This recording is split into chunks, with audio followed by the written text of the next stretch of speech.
These 84 asanas, which are the fundamental yogasanas, are 84 ways to make the body into a passage.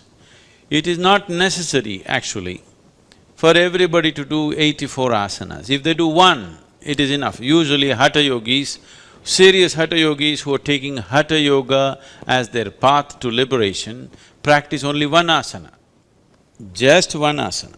It is difficult for a thinking mind to understand why would somebody spend his whole life trying to sit in a particular way. But if you learn to sit right, if you just learn to hold your body right, everything that you need to know in this universe you can know. Because this is known as Asana Siddhi. If you can sit in a posture, stable and comfortable, for 2.5 hours, then we say you have attained to Asana Siddhi, that you are in absolute comfort and at ease in a particular posture. That is Asana Siddhi. If you achieve this, everything that you need to know, one can know internally. How is this possible? How can by sitting you can know everything that you can know? If you have a television at home, television is just a box with a little bit of electronics in it. But it becomes a world by itself. The whole world can stream into this place that we call as a television, or this box that we call as a television, simply because there is a receiving mode.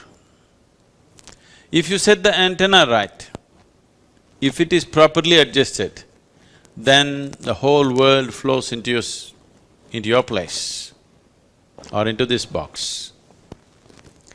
If it is not set right, same instrument, it has everything but can't do anything. This is how human being is. A human being is, an individual human being is who he is only because of what he perceives. Only because of what he or she perceives, an individual human being becomes whoever they are. Right now, you are who you are only because of whatever you have perceived in your life till now. And you will be who you will be only because of what you will perceive in future. Whatever you perceive is what makes you whatever you are today.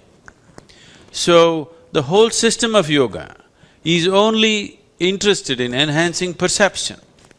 So if you hold the posture right, if your alignment is right, and if it matches with the cosmic alignment in some way, 84 alignments, if one gets into these 84 postures or even masters a single posture and approaches the remaining 83 through that, then everything that has happened in the creation till this moment, one can know, because the memory of that is right here within your system. In a… let us say in a codified way, it can be activated and ignited if it touches another dimension outside of yourself. So asanas are powerful means, yogasanas are powerful means to connect. I do not want you to forget what yoga means. Yoga means union. Union means two have become one. Two is just this, there are only two in the existence, you and the rest of the existence. In the rest of the existence, you may identify this one, that one, that one, but essentially there are only two, you and the rest of the existence, because there are only two dimensions of experience within you. You do not know what is up and down in this cosmos. You do not know what is forward and backward in this cosmos. You do not know anything, these are all things that we have made up for convenience. The only experiential reality is, there is something called outward and there is something called inward. So these are the two dimensions of experience, inner and outer.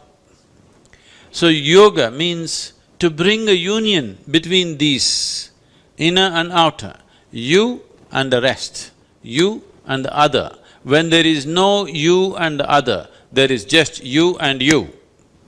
That is yoga. So asanas are a physical manifestation of approaching this.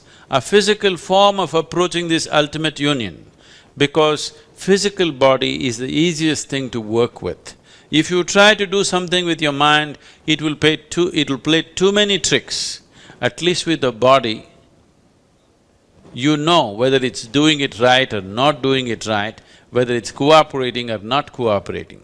A mind, if you push it too hard, it will play all kinds of tricks with you. It will make you believe all kinds of things and dump you the next day. But body is not like that. It is a reliable factor. If you work with it sensibly, the yogasanas will definitely lead to the possibility of ultimate union. In the meantime, by getting into the postures, before all this alignment with the ultimate happens, inner alignment happens, which will naturally achieve a chemistry of healthfulness, joyfulness and blissfulness, and above all, balance. Balance is something that modern societies have ignored and they're paying a huge price for today.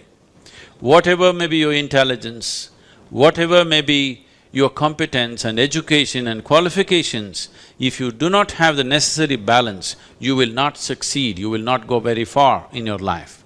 So, the most important thing for people who are seeking to be successful, people whether they're working in corporate sector or they're political or they're military or whatever field, the most important thing is balance. Only if you have a balance which is not disturbed by external situations, will you be capable of making use of the competence and intelligence that you carry within you. Otherwise, the most wonderful qualities that one may have will all go waste simply because of lack of balance. And hatha yoga means balance. Siddhi means a certain accomplishment.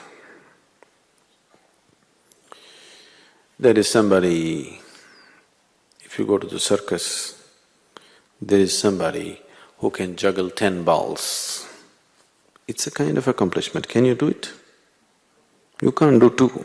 1 also probably you can't hold properly 10 balls. Magic it is, but it's not magic. It's a certain accomplishment of the body, isn't it?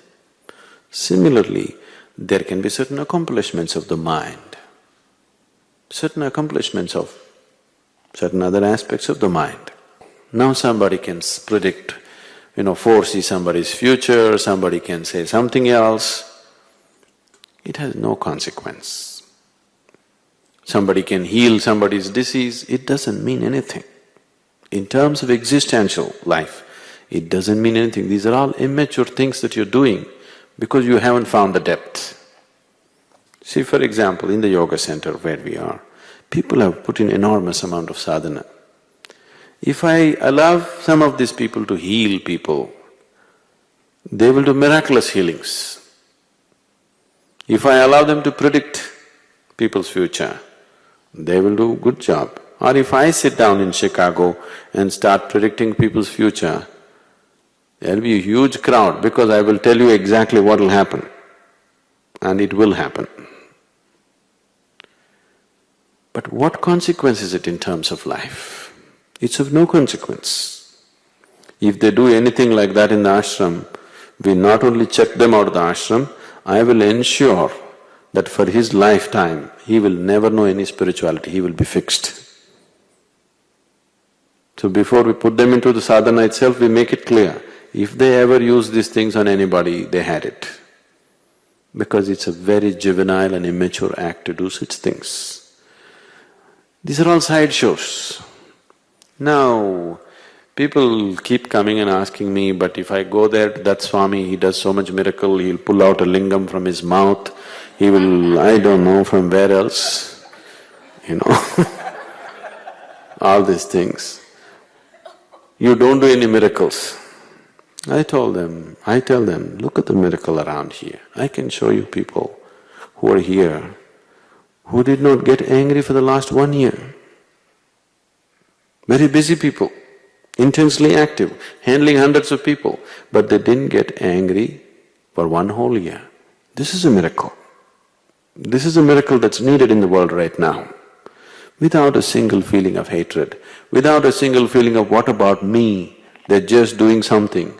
This is a miracle we want to see. You produce this, you produce that, what's the point? We have technology to do all that nonsense, isn't it? Yes? Which is doing it more effectively.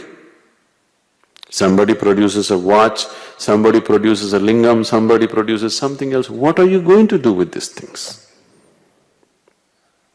The true miracle that is necessary is human being who is capable of living like an animal, if he is in awareness, if he becomes gentle and beautiful, if he can go through life untouched, if he can go through life spreading around him a pleasantness. You put him in any kind of unpleasant situation, he doesn't become unpleasant, he goes through it pleasantly. This is the miracle we want to see in a human being right now. That's what is needed for the world, isn't it? This is transformation. So, somebody does this, that, it's of no consequence to me. I do not value that in any way. If you want to do this, that, I would rather depend on science and technology, which is much more effective. There are such dimensions, it is not that they don't exist. There are such dimensions through which you can do certain things. But what is the point spending a lifetime getting there? It's not worthwhile. So, don't expect them to be wise. Only because they are not wise, they went after it.